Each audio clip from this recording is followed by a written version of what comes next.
I want to talk about Ukraine.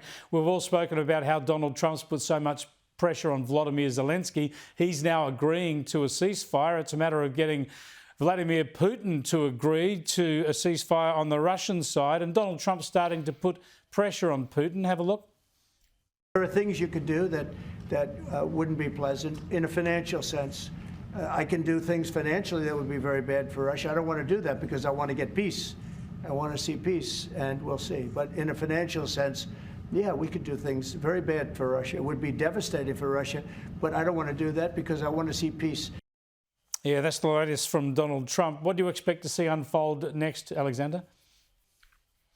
Well, I would say this of Donald Trump. I mean, his methods are brutal, but let's be honest, they're likely to be quite effective. I mean, he has got Zelensky to agree to a ceasefire, and that's been a problem for the last couple of years, that Zelensky wouldn't agree to a ceasefire under any circumstances because he wanted to take back that 20% of Ukraine that the Russians have taken, but he has no capacity to do that. So the war was panning out to be an indefinite war. So Trump has achieved that.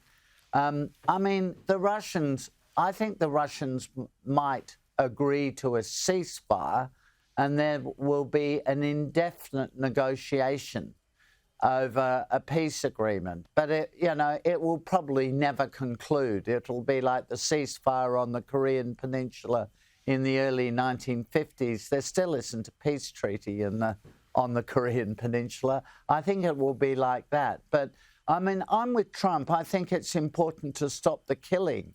I mean, thousands of people are being killed every week in that war. Maybe as many as 1 million people have been killed since 2014 in Ukraine, fighting between Russia and the Ukrainians. Yep. And whatever the rights and wrongs of it all, it's just a terrible bloodbath, and it needs to end.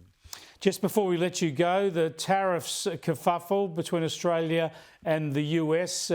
What has Anthony Albanese done wrong, if anything? What should he do next?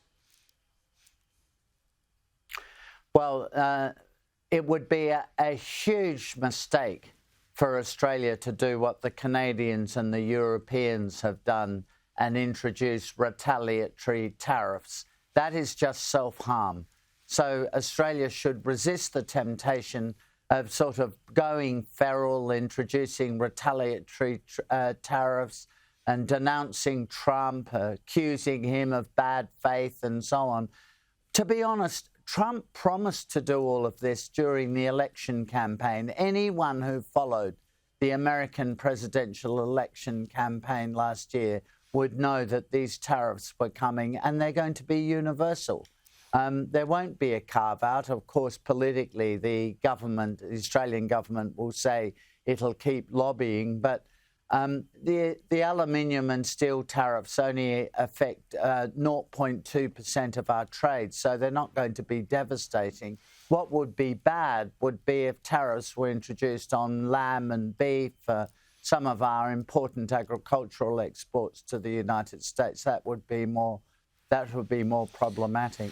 Alexander, thanks for joining us again. Alexander Downer there live in Adelaide.